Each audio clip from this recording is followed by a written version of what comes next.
Channel I সংবাদ।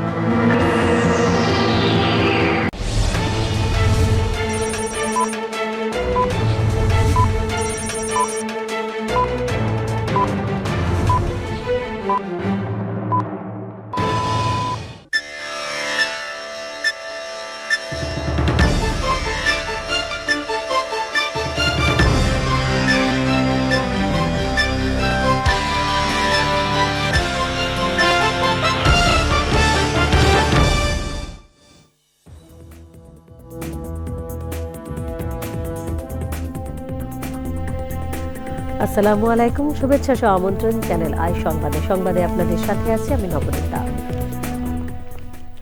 বিস্তারিত সংবাদের শুরুতেই জানিয়ে দিচ্ছি ফ্রেশ আটা, ময়দা, সুজি সংবাদ শিরোনাম। রাজধানীর ফার্মগেটে মেট্রো রেলের পিলার থেকে বিয়ারিং প্যাড পড়ে পথচারী নিহতের ঘটনায় তদন্ত কমিটি, আগারগাঁও মতিঝিল পর্যন্ত মেট্রো চলাচল বন্ধ। আওয়ামী ফ্যাসিস্টদের দোষর সাংবাদিকরা যাতে মিডিয়ায় থাকতে না পারে বললেন তথ্য উপদেষ্টা, কোনো সাংবাদিক ক্ষমা চায়নি মন্তব্য। নির্বাচনের স্বার্থে সবাইকে ঐক্যবদ্ধ থাকতে বিএনপি ও জামায়াতের আহ্বান, আওয়ামী লীগকে প্রতিহত করতে জাতীয় পার্টিকে বাইরে রাখার দাবি। নির্বাচন নিয়ে আতঙ্কিত হওয়ার কিছু হয়নি মনে করেন ইসি সচিব, জোট হলেও দলের প্রতীকে নির্বাচনের বিধান সংশোধন চেয়ে সিইসিকে বিএনপির চিঠি। এবং ফজলুল হক স্মৃতি পুরস্কারে ভূষিত নির্মাতা রায়হান রাফি ও চলচ্চিত্র সাংবাদিক আলিমুজ্জামান, আগামীর পদক্ষেপে অনুপ্রেরণা জাগাবে বলে আশা।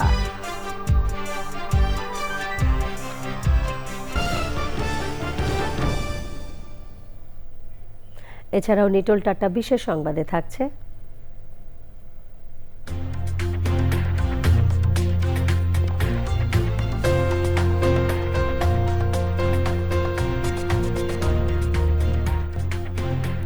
চুয়াডাঙ্গায় গ্রাম বাংলার ঐতিহ্যবাহী সাপ খেলার খবর।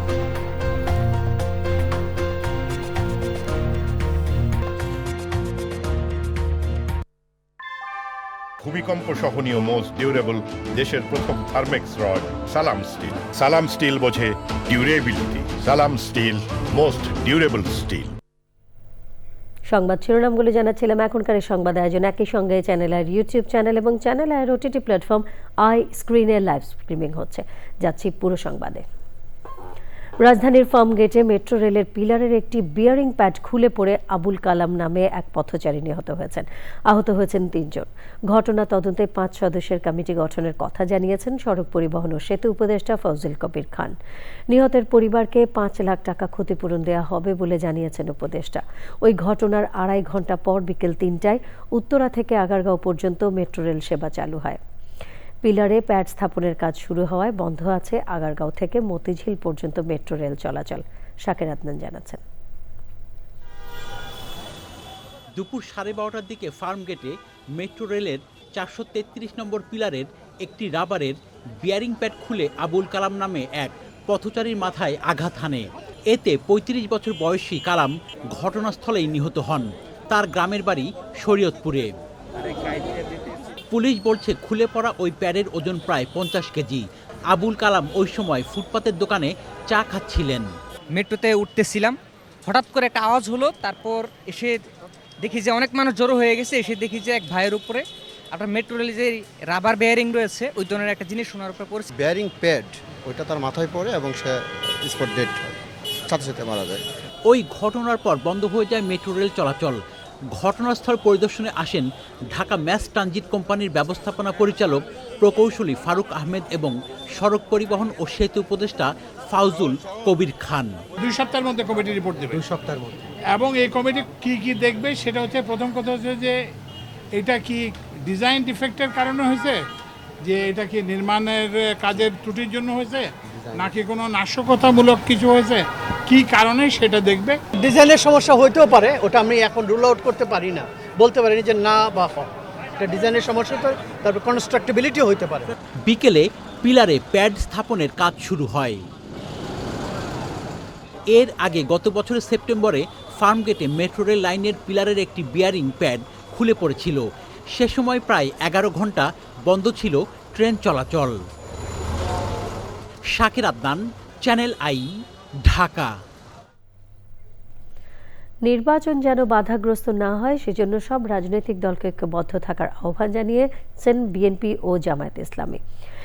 রাজধানীতে গণ অধিকার পরিষদের প্রতিষ্ঠা বার্ষিকীর অনুষ্ঠানে দু দলের নেতারা বলেছেন, দেশ গঠনের মূল ইস্যুগুলোতে ঐক্যবদ্ধ থাকতে পারলে ফ্যাসিবাদ আর ফিরে আসতে পারবে না। এনসিপি নেতারা আবারও বলেছেন, জুলাই সনদের আইনি ভিত্তির বিকল্প নেই।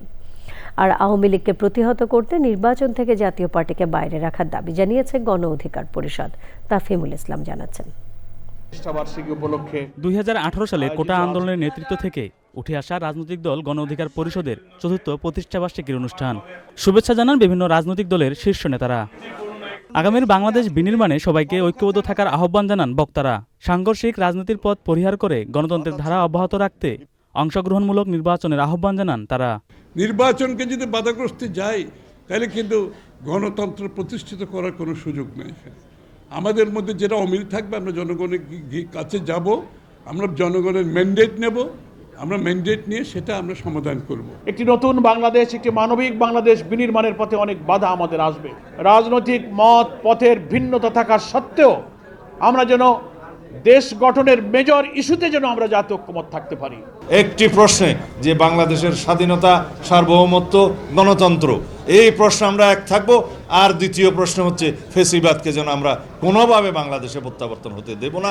জাতীয় পার্টি নির্বাচনের অংশ নিলে আওয়ামী লীগকে নির্বাচনের সুযোগ দেওয়া হবে বলে মনে করেন এনসিপি ও গণ অধিকার পরিষদের নেতারা। নির্বাচন বিলম্বিত হলে রাজনীতিবিদদের জন্য বিপর্যয় নেমে আসবে বলে জানান তারা। নির্বাচন আর বিলম্ব নয়, ফেব্রুয়ারিতে নয়, জানুয়ারিতেই নির্বাচন দিন।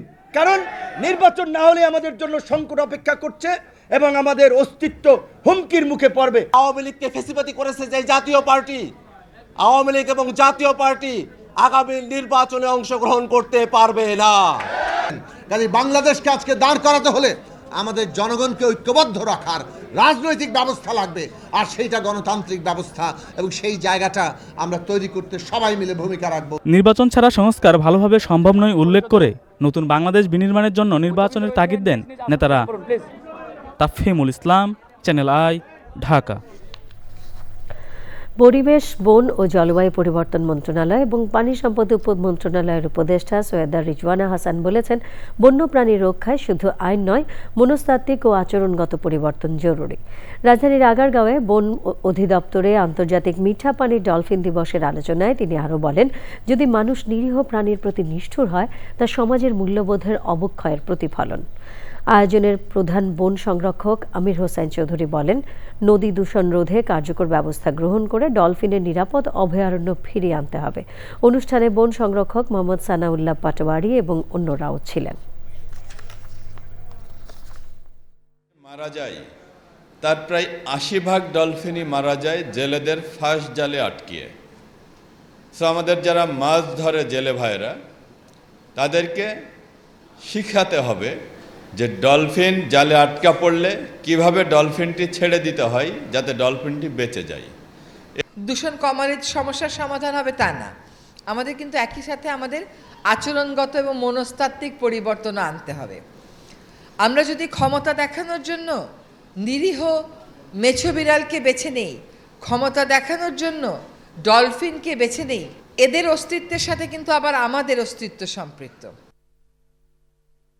পাকিস্তানের যৌথ বাহিনীর চেয়ারম্যান সিজেসিসি জেনারেল শাহির শামসাদ মির্জা রাষ্ট্রীয় অতিথি ভবন যমুনায় প্রধান উপদেষ্টা অধ্যাপক ডক্টর মোহাম্মদ ইউনূসের সঙ্গে সৌজন্য সাক্ষাৎ করেছেন।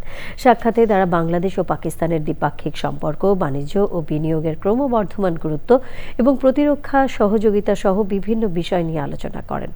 দুই দেশের ঐতিহাসিক, সাংস্কৃতিক ও জনগণের পারস্পরিক সম্পর্কের উপর গুরুত্ব আরোপ করে জেনারেল শাহির শামসাদ পাকিস্তানের পক্ষ থেকে বিভিন্ন খাতে সহযোগিতা আরও জোরদারের আগ্রহ প্রকাশ করেন।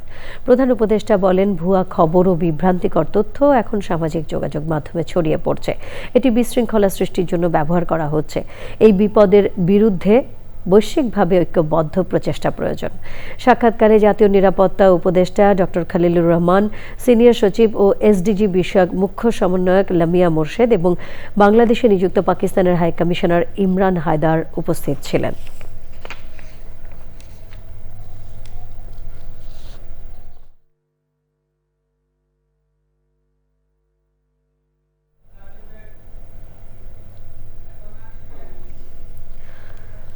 নির্বাচন নিয়ে আতঙ্কিত হওয়ার মতো এখনো কিছু হয়নি মনে করে নির্বাচন কমিশন সচিব। কমনওয়েলথ প্রাক নির্বাচনী প্রতিনিধি দলের সাথে বৈঠক শেষে তিনি বলেন, আগামী সংসদ নির্বাচনে কমনওয়েলথ পর্যবেক্ষক দল আসতে চাইতে পারে। নির্বাচনী জোট হলেও নিজ দলের প্রতীকে ভোট করতে হবে। আরপিও এমন সংশোধন পরিবর্তনের দাবিতে সিইসিকে চিঠি দিয়েছেন বিএনপি। নাজিব বেগ জানাচ্ছেন। বিগত ৩ নির্বাচনে গ্রহণযোগ্য তেমন কোনো বিদেশি পর্যবেক্ষক সংস্থা বাংলাদেশে আসেনি, তাই এই ইস্যুকে প্রাধান্য দিচ্ছে নাসিরউদ্দিন কমিশন। বিকালে নির্বাচন ভবনে আসে কমনওয়েলথের প্রাক নির্বাচনী পর্যবেক্ষক দল। বৈঠক শেষে কথা বলেন কমনওয়েলথ প্রতিনিধি। নির্বাচনের পরিবেশ ও ইসির প্রস্তুতির বিষয়ে কথা হয়েছে। আমরা দলসহ অংশীজনদের সাথে বসব। আগামী নির্বাচনে সব ধরনের সহায়তা করতে আমরা প্রস্তুত। ভোট কেন্দ্রের নিরাপত্তা নিয়েও ইসির কাছে জানতে চেয়েছে কমনওয়েলথ প্রতিনিধি দল। ওনাদের ডেলিগেশন প্রি ইলেকশন পিরিয়ডে, ইলেকশন ডে এবং পোস্ট ইলেকশন পিরিয়ডেও হয়তো ওনারা আসতে চাইবেন। এখন পর্যন্ত আতঙ্কিত হওয়ার বা দুশ্চিন্তাগ্রস্ত হওয়ার মতন কোনো কারণ আমার মনে হয় না। এর আগে সকালে নির্বাচন ভবনে আসেন বিএনপির 2 সদস্যের প্রতিনিধি। সিইসির সঙ্গে সাক্ষাৎ করেন তারা। পরে বিএনপি চেয়ারপারসনের উপদেষ্টা ইসমাইল জবিউল্লাহ বলেন, আরপিওর একটি সংশোধনী নিয়ে আপত্তি রয়েছে বিএনপির। প্রধান স্টেকগুলোর অর্থাৎ রাজনৈতিক দলগুলোর সাথে কোনো আনুষ্ঠানিক প্রাক কনসালটেশন ছাড়াই এমন একটা মেজর সিদ্ধান্ত গ্রহণ অনভিপ্রেত এবং আমাদের কাছে গ্রহণযোগ্য নয়। এতে রাজনৈতিক দলগুলোর গণতান্ত্রিক অধিকার ক্ষুণ্ণ হয়েছে বলে বিএনপি মনে করে। দলের এই নেতা বলেন, এমন সংশোধনীর কারণে কোনো দল জোট করতে আগ্রহী হবে না। নাজিব বেগ, চ্যানেল আই, ঢাকা। জনপ্রিয় নির্মাতা রায়হান রাফি ও চলচ্চিত্র সাংবাদিক আলিমুজ্জামান পেলেন 22তম ফজলুল হক স্মৃতি পুরস্কার। তাদের পুরস্কার তুলে দেন ফজলুল হকের পরিবারের সদস্যসহ দেশ বরেণ্য ব্যক্তিরা। আলোচকরা বলেছেন, দেশের চলচ্চিত্র সাংবাদিকতা ও চলচ্চিত্র নির্মাণে কীর্তিমান ব্যক্তিত্ব ফজলুল হকের সৃষ্টিশীল সংগ্রামী জীবন অনুকরণীয়। সম্মানজনক এই স্বীকৃতি আগামী পদক্ষেপে অনুপ্রেরণা যোগাবে বলে মন্তব্য করেছেন পুরস্কারপ্রাপ্তরা। লালা নওশিন জানাচ্ছেন। দেশের প্রথম চলচ্চিত্র বিষয়ক পত্রিকা সিনেমার সম্পাদক ও প্রথম শিশুতোষ চলচ্চিত্র প্রেসিডেন্টের পরিচালক ফজলুল হকের স্মৃতির প্রতি শ্রদ্ধা জানিয়ে ফজলুল হক স্মৃতি পুরস্কার প্রবর্তন করেন বিশিষ্ট কথাসাহিত্যিক রাবেয়া খাতুন। চলচ্চিত্র পরিচালনা ও চলচ্চিত্র বিষয়ক সাংবাদিকতায় 2004 সাল থেকে এই পুরস্কার দিয়ে আসছে ফজলুল হক স্মৃতি কমিটি। দেশের চলচ্চিত্র অঙ্গনের মর্যাদাপূর্ণ এই পুরস্কারের 22তম আসর চ্যানেল আই স্টুডিওতে। আলোচনা পর্বে বরেণ্য এই ব্যক্তিত্বের জীবন ও কর্ম নিয়ে আলোচনা করেন দেশ বরেণ্য ব্যক্তিত্বরা। যিনি আমাদের চলচ্চিত্রের অগ্রদূত ছিলেন, আর আমরা তারই পথপ্রদর্শক হিসেবে কাজ করে যাচ্ছি। তা আশা করব যে আগামীতে উনি জাতীয় পুরস্কার 21 পদক কিংবা স্বাধীনতা পদক পাবেন। এক অগ্রগামী স্বপ্ন সারথী, অগ্রগামী সৈনিকের নাম ফজলুল হক। যতদিন এদেশের চলচ্চিত্র অঙ্গন থাকবে, চলচ্চিত্র সাংবাদিকতা থাকবে, ততদিন ফজলুল হক সমুজ্জ্বল থাকবেন।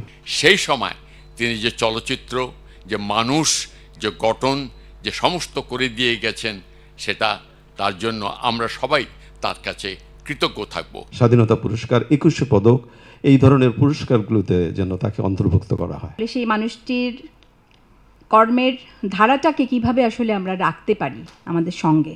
1950 সালে তিনি সিনেমার পত্রিকা করার কথা চিন্তা করেছেন, যেটা আমরা এখন কল্পনা করতে পারি না। ঘোষণা আসে রাষ্ট্রীয় উদ্যোগে দেশের সব শিল্পকলা একাডেমিতে ফজলুল হকের উপর নির্মিত তথ্যচিত্র প্রদর্শনেরও। আমি মনে করি শুধু ঢাকায় দেখিয়ে লাভ নেই, সারা বাংলাদেশে এটা দেখানো দরকার। প্রতিটা শিল্পকলা একাডেমিতে আমি যে প্রজেক্ট নিয়েছি, সেই প্রজেক্টের প্রথম দিকেই আমি এই ফজলুল হকের সেই ডকুমেন্টারি সব জায়গায় দেখানোর চেষ্টা করব ইনশাআল্লাহ। চ্যানেল আই শুরু করুক, যারা বিস্মৃতির অতল তলে হারিয়ে যাচ্ছেন তাদের নিয়ে একটা নবযাত্রা। আগামীর মানুষ জানতে পারুক যে উজ্জ্বলতম অধ্যায় আমাদের পিছনে কি ছিল। তিনি 20 বছরে একটা সিনেমা নামের একটা শব্দের সে স্বপ্ন দেখেছে আর কি। তার মানে এই যে আমরা বলছি অগ্রপথিক, তার মানে আমরা বলছি যে ইতিহাসের একটা বিশেষ ব্যক্তিত্ব। এই জায়গাটা আমি খুঁজে পেয়েছি। এবছর চলচ্চিত্র পরিচালনায় পুরস্কারে ভূষিত হলেন জনপ্রিয় নির্মাতা রায়হান রাফি আর চলচ্চিত্র সাংবাদিকতায় সাংবাদিক আলিমুজ্জামান। যে এই পুরস্কারটি আমি পেয়েছি, সেজন্য আমি নিজেকে ধন্য মনে করছি, গর্বিত মনে করছি। এত অল্প সময়ে এই পুরস্কারটা আসলে এতটুকু যোগ্য কিনা আমি জানি না, আমি কতটুকু ভালো ছবি বানাতে পারি, বাট আমি চেষ্টা করছি ভালো ছবি বানানোর জন্য। সৃষ্টিশীল, কর্মমুখর ও স্মরণীয় এক জীবনের পাশাপাশি পারিবারিক ফজলুল হকের অনন্য জীবনের কথা তুলে ধরেন পরিবারের সদস্যসহ বিশিষ্টজনেরা। মানুষটার মধ্যে এত গুণ ছিল, মানে শুধু কিন্তু প্রফেশনাল লাইফে না, তার কিন্তু ব্যক্তিগত জীবনেও কিন্তু উনি কিন্তু একটা অন্য মানুষ ছিলেন। এই যে ওই অন্য মানুষটাকে আজকে স্মরণ করছি একটি কারণে, কারণ আমাদের কিন্তু সেটাই দরকার, কে কী অবদান রেখে গেল এই সমাজে আমাদের জন্য এবং আমাদের পরিবারের জন্য, সেটাই মুখ্য এবং সেটাই কিন্তু আমরা স্মৃতিচারণ করি এবং তাকে ধরে রাখি, এবং এই ধরে রাখাটা যেন আমরা ভবিষ্যতে আরও বেশি করি এবং ফজলুল হককে, তার স্মৃতিকে আমরা যেন জাগ্রত রাখি। আমরা বাবা অনেক প্রজেক্টে কাজ করেছেন, জীবনে সফলতা পেয়েছেন বেশি, অসফল হয়েছেন কিছু জিনিসে, কিন্তু তারপরেও আমার বাবা যা চাইতেন আমার মনে সেসব অনেক কিছু ধরে রাখতে পেরেছেন আমার বড় ভাই ফজলুর সাগর। উনি যা করতে পারেননি, খাবার দাবারটা সাগর ভাই এত বছর ধরে টিকিয়ে রেখেছেন। আমি নিজে রান্নার জগতে গিয়েছি, আমার ভাই আরেকজন আর্কিটেক্ট ছোট ভাই, সে দেশের জন্য এখন কাজ করছে, গরিবদের জন্য কাজ করছে একটা সংস্থার মাধ্যমে। আমার মনে আমাদের এই পরিবারের সবাই মিলে আমার বাবা যেসব স্বপ্ন দেখতেন সেই স্বপ্নগুলো হয়তো সফল করার চেষ্টা করছি।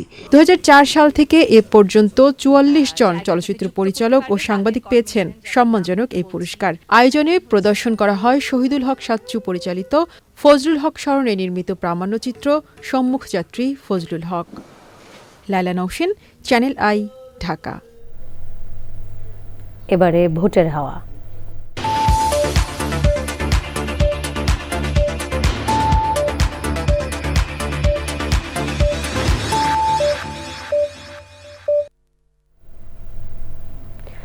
আসন্ন জাতীয় সংসদ নির্বাচনকে ঘিরে সারা দেশে বইছে নির্বাচনী হাওয়া। দীর্ঘদিন পর অবাধ সুষ্ঠু একটি নির্বাচনের প্রত্যাশায় সবখানেই চলছে আলোচনা। দেশের নানা বয়সী, নানা পেশার মানুষ কি ভাবছেন নির্বাচন নিয়ে, আজ জানবো কি চাইছেন রংপুরের ভোটাররা। মার্কা দেখবো না, দলের লোকও দেখবো না, যে কাজ করবে তাকে ভোট দেবো। যিনি আমাদের নারীদের নিরাপত্তা দিতে পারবে, শিশুদের নিরাপত্তা দিতে পারবে, সমাজে এই সন্ত্রাসকে দমন করতে পারবে, এরকম কোনো প্রার্থী নির্বাচন করে অবশ্যই আমরা ভোট দিব। এবং আমি ভেরি এক্সাইটেড যে এবার আমি নিজের ভোটটা মনে হয় আমি ভোট দিতে পারবো।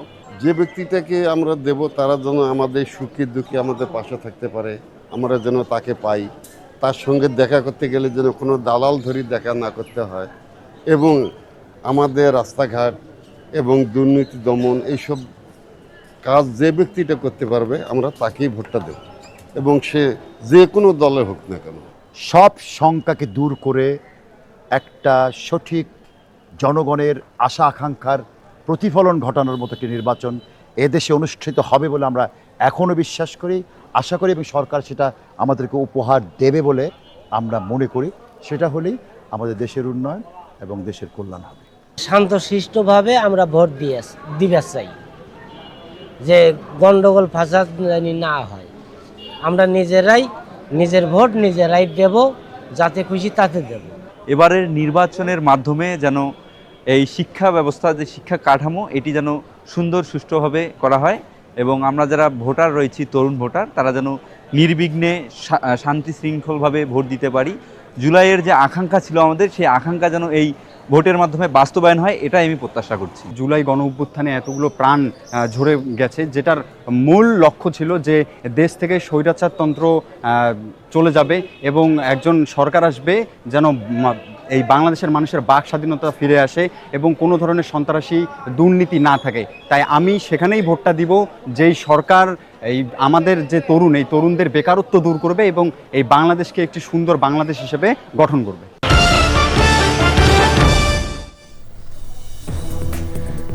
বিরতির পর আমন্ত্রণ আরও একবার।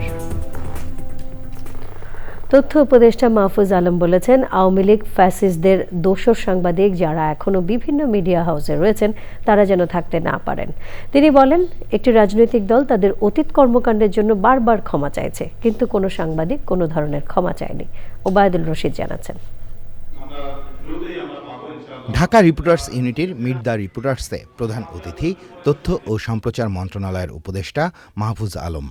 বক্তব্য এবং প্রশ্নোত্তর পর্বে তিনি সাংবাদিকদের জন্য 2 দিনের ছুটির আহ্বান জানিয়ে বলেন, সকল মিডিয়া হাউসের সাংবাদিকদের জন্য নবম গ্রেড থেকে বেতন কাঠামো ঠিক করতে চান তিনি। সাংবাদিকদেরও তো কিছু দায়িত্ব আছে, যে অপসাংবাদিকদের বিরুদ্ধে যাতে তারা সোচ্চার হন এবং তারা যাতে এই যারা অপসাংবাদিকতা করে ফ্যাসিস্টের দোষর ছিল তাদেরকে যাতে এই হাউসগুলোতে যাতে কোনোভাবে তারা না থাকে। একটা রাজনৈতিক দল ক্ষমা চাচ্ছে বারবার, কিন্তু আপনারা এই সাংবাদিকদের থেকে গত 15 বছরে ভূমিকার জন্য একটা ক্ষমা প্রার্থনা আমাকে দেখেন। ওই সময় ভায়োলেন্স আমরা ঠিক করছি যে আমরা ভায়োলেন্স করতে দিব না, কিন্তু খুব বেশি লাভ হইল, বরং যারা ভায়োলেন্স করবে আজকে যদি সুযোগ পায় আজকে আমাদেরকে মেরে ফেলবে, তারা ঘুরে বেড়াচ্ছে সাংবাদিক পরিচয়। রাজনৈতিক দলগুলোর সংঘাত বিষয়ে তথ্য উপদেষ্টা যে বক্তব্য দিয়েছিলেন তার বিশদ ব্যাখ্যা দেন এই অনুষ্ঠানে।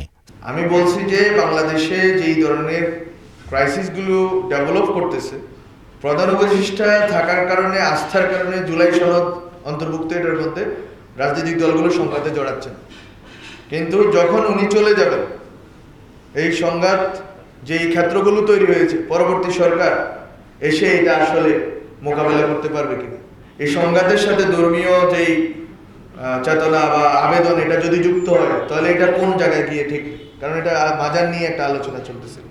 অনুষ্ঠানে প্রধান উপদেষ্টার প্রেস সচিব শফিকুল আলম, সিনিয়র সহকারী প্রেস সচিব ফয়েজ আহমদ, ঢাকা রিপোর্টার্স ইউনিটির সভাপতি সাধারণ সম্পাদক উপস্থিত ছিলেন। Obaidul Rashid, channel I, Dhaka. ফজলুল হকের 35তম মৃত্যুবার্ষিকীতে বিভিন্ন কর্মসূচি পালিত হয়েছে দেশ ও দেশের বাইরেও। কলকাতায় তাঁর কবর জিয়ারত করা হয়, অস্ট্রেলিয়ার সিডনিতে হয় স্মরণ অনুষ্ঠান। চ্যানেল আই ও 71 টিভি সহ বিভিন্ন টেলিভিশন চ্যানেলের অনুষ্ঠানে তাঁকে স্মরণ করা হয়। রোকসানা আহমেদ জানাচ্ছেন। বাংলাদেশের চলচ্চিত্র সাংবাদিকতার পথিকৃৎ ফজলুল হক 35তম মৃত্যুবার্ষিকীতে কলকাতায় তাঁর সমাধিতে পুষ্পস্তবক অর্পণ করা হয়। আত্মার শান্তি কামনায় করা হয় দোয়া।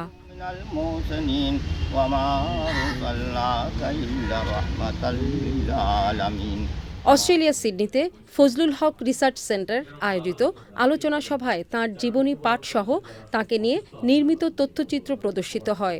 Television reporters unity of Bangladesh club অস্ট্রেলিয়ার পক্ষ থেকে জনাব ফজলুল হকের মৃত্যুবার্ষিকীর স্মরণে যে ডকুমেন্টারি প্রদর্শনী, দোয়া, আলোচনা সভার আয়োজন হয়েছে।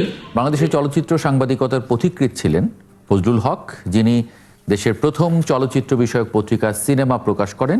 ফজলুল হক স্মরণে 71 টিভির জার্নালে তাঁর বিষয়ে তুলে ধরেন গবেষক ও বিনোদন সাংবাদিক আব্দুল্লাহ জিয়াদ।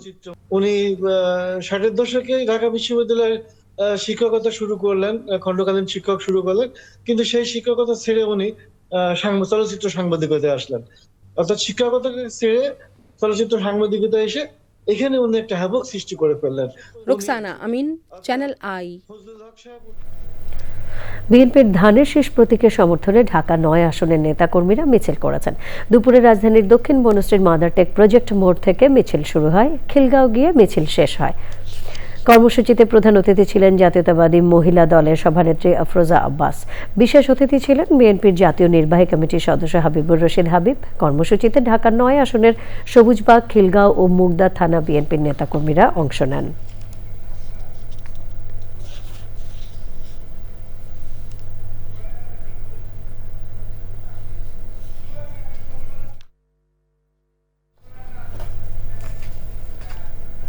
এবারে নিটোল টাটা বিশেষ সংবাদ।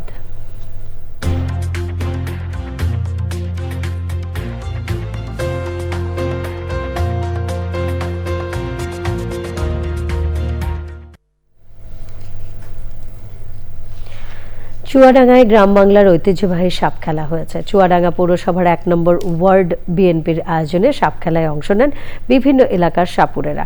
গ্রাম বাংলার জারি গান আর বাদ্যের তালে তালে সাপুরের নাচের সাথে ফনা তুলে নানা প্রজাতির সাপ।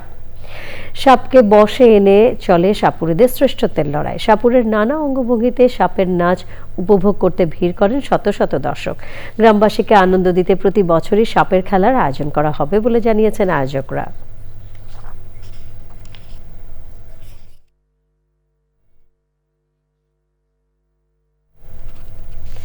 পূবালী ব্যাংক বাণিজ্য সংবাদ।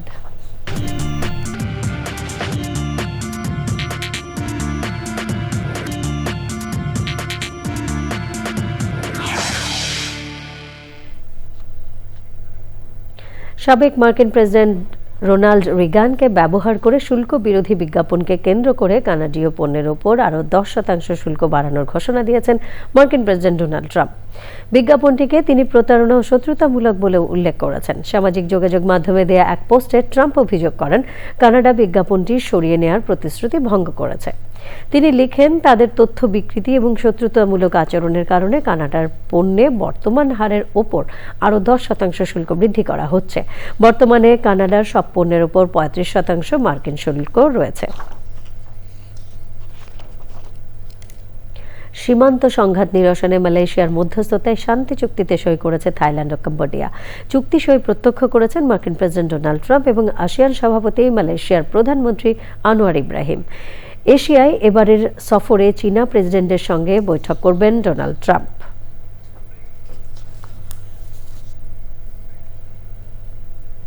সংবাদে আবারও নিয়ে নিচ্ছে বিরতি, আর বিরতির পর খেলার খবরে থাকছে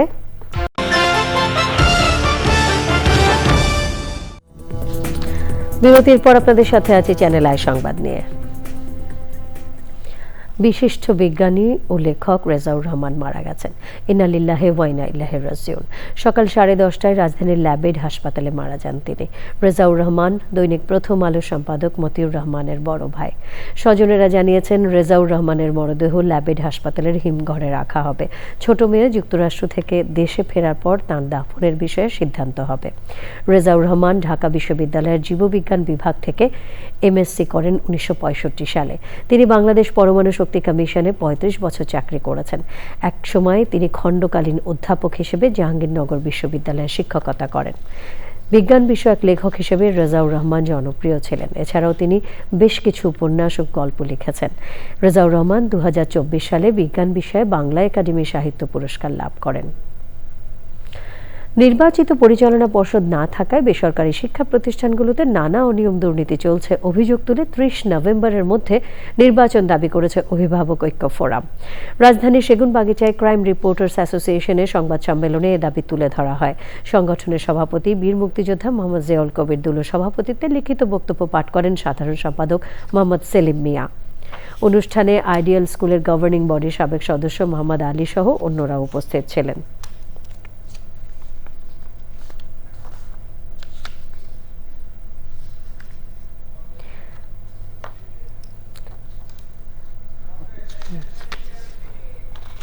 দেশে স্প্যানিশ সিরামিক শিল্পকর্ম নিয়ে আসার 25 বছর পূর্তি উপলক্ষে স্প্যানিশ ফিয়েস্তা 2025-এর আয়োজন করে দেশের জনপ্রিয় প্রিমিয়াম আর্কিটেকচারাল ফিনিশার্স ব্র্যান্ড তিলোত্তমা বাংলা গ্রুপ। গুলশানে তিলোত্তমার ফ্ল্যাগশিপ শোরুমে অনুষ্ঠানের উদ্বোধন করেন বাংলাদেশে নিযুক্ত স্পেনের রাষ্ট্রদূত গ্যাব্রিয়েল মারিয়া সিস্তিয়াগা ওচোয়া দে চিনক্রেক। ফিয়েস্তিয়ার প্রদর্শিত হচ্ছে 10টি খ্যাতনামা স্প্যানিশ ব্র্যান্ডের কালেকশন। দীর্ঘদিন ধরে বিশ্বখ্যাত ব্র্যান্ড ডায়াবাসা, এমিগ্রাস কালার, ডায়মন্ড সোলার, রামান সোলার বাংলাদেশের বাজারে পরিচয় করিয়ে দিয়েছে তিলোত্তমা। স্প্যানিশ ফিয়েস্তা 2025 চলবে 4 নভেম্বর পর্যন্ত। এ সময় দর্শনার্থীরা প্রোডাক্ট প্রদর্শনী, ডিজাইন কমিউনিটির সাথে নেটওয়ার্কিং এবং স্প্যানিশ ডিজাইন উদ্ভাবন বিষয়ক সেকশন উপভোগ করতে পারবেন। উদ্বোধনী অনুষ্ঠানে ছিলেন তিলোত্তমা বাংলা গ্রুপের ব্যবস্থাপনা পরিচালক শাহরিয়ার সাজ্জাদ সহ দেশের খ্যাতনামা স্থপতি ও ডিজাইনাররা। এবারে খেলার খবর। ভাগে আমরা সবশেষে ফ্রেশ আটা, ময়দা, সুজি সংবাদ শিরোনামগুলো জানিয়ে দিচ্ছি আরও একবার। রাজধানীর ফার্ম গেটে মেট্রো রেলের পিলার থেকে বিয়ারিং প্যাড পড়ে পথচারী নিহতের ঘটনায় তদন্ত কমিটি। আগারগাঁও মতিঝিল পর্যন্ত মেট্রো চলাচল বন্ধ। আওয়ামী ফ্যাসিস্টদের দোসর সাংবাদিকরা যাতে মিডিয়ায় থাকতে না পারে বললেন তথ্য উপদেষ্টা। কোনো সাংবাদিক ক্ষমা চায়নি মন্তব্য। নির্বাচনের স্বার্থে সবাইকে ঐক্যবদ্ধ থাকতে বিএনপি ও জামায়াতের আহ্বান। আওয়ামী লীগকে প্রতিহত করতে জাতীয় পার্টিকে বাইরে রাখার দাবি। নির্বাচন নিয়ে আতঙ্কিত হওয়ার কিছু হয়নি মনে করেন ইসি সচিব। জোট হলেও দলের প্রতীকে নির্বাচনের বিধান সংশোধন চেয়ে সিইসিকে বিএনপির চিঠি। এবং ফজলুল হক স্মৃতি পুরস্কারে ভূষিত নির্মাতা রায়হান রাফি ও চলচ্চিত্র সাংবাদিক আলিমুজ্জামান। আগামীর পদক্ষেপে অনুপ্রেরণা যোগাবে বলে আশা।